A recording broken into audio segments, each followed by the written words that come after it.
membuat cerita mimpinya menjadi kenyataan. Kalau di akhir video Muhammad Qasim naik tangga, berarti pada akhirnya mau cari popularitas dan diagung-agungkan.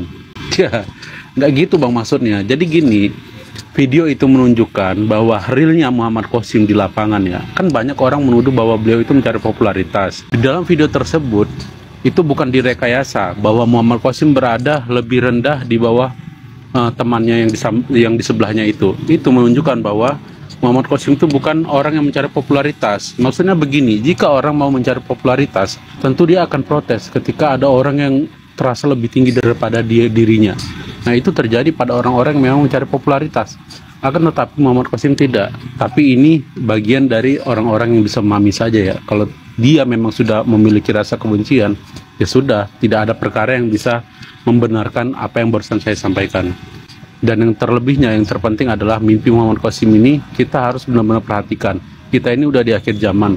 Banyak orang meminta berdoa kepada Allah Subhanahu wa taala untuk diberikan pertolongan kepada umat Islam, terlebih kepada saudara kita di Palestina yang sedang ditindas, dijolimin. Akan tetapi ketika Allah sudah berikan satu pertolongan yang dia hanya karena lewat mimpi kebenarannya, banyak orang protes, oh semua udah ada Al-Quran, semua udah ada hadis, untuk apa kita percaya dengan mimpi? Terus juga untuk apa kita harus melihat mimpi-mimpi Muhammad Qasim atau memperhatikan mimpi Muhammad Qasim? Nah, bukan seperti itu. Yang paling terpenting adalah ketika memang isi penyampaiannya itu sama seperti Al-Quran dan hadis. Nah, kita harus pertimbangkan baik-baik, pertimbangkan matang-matang. Jika itu memang sudah ada di Al-Quran dan hadis, kenapa tidak untuk kita pertimbangkan bahwasanya kita diberi peringatan pada Allah Subhanahu wa taala lewat mimpi ini. Karena itu udah disampaikan oleh Rasulullah SAW, sabdanya seperti ini kurang lebih. Risalah kenabian itu sudah terputus, tidak ada lagi nabi, tidak ada lagi wahyu. Semua sudah selesai. Akan tetapi ada al-mubasyirat, yaitu mimpi benar di akhir zaman. Dan inilah kedatangan mimpi Muhammad Qasim ini. Ini bagian dari apa yang disampaikan oleh Rasulullah SAW. Artinya jangan sampai diabaikan.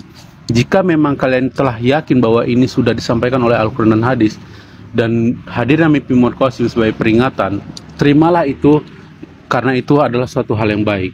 Tapi jika itu buruk, oke, tidak apa-apa dikesampingkan. Nah, jadi jangan cari celah, udah ngapain kita percaya mimpi, udah ada Al-Quran hadis. Justru ketika kita berpegang teguh pada dua pusaka ini, kita harus membuktikannya, karena di Al-Quran ketika adanya hadir sebuah berita kepada kita menghampirin, kita harus meneliti setiap berita yang datang. Dan ketika adanya mimpi yang mengatakan dia bermimpi bertemu Allah, berbicara dengan Allah di balik tabir, bertemu dengan Rasulullah SAW, itu semua kan bisa dibenarkan lewat hadis. Bahwa di hadis juga dikatakan adanya mimpi bertemu dengan Rasulullah itu benar, setan tidak bisa menyerupai Nabi Muhammad SAW, nah itu dibenarkan. Dan ketika kita melihat isi mimpinya juga baik, artinya itu benar-benar satu petunjuk yang memang bisa kita pegang pada saat ini. Karena apalagi kalau bukan dari mimpi.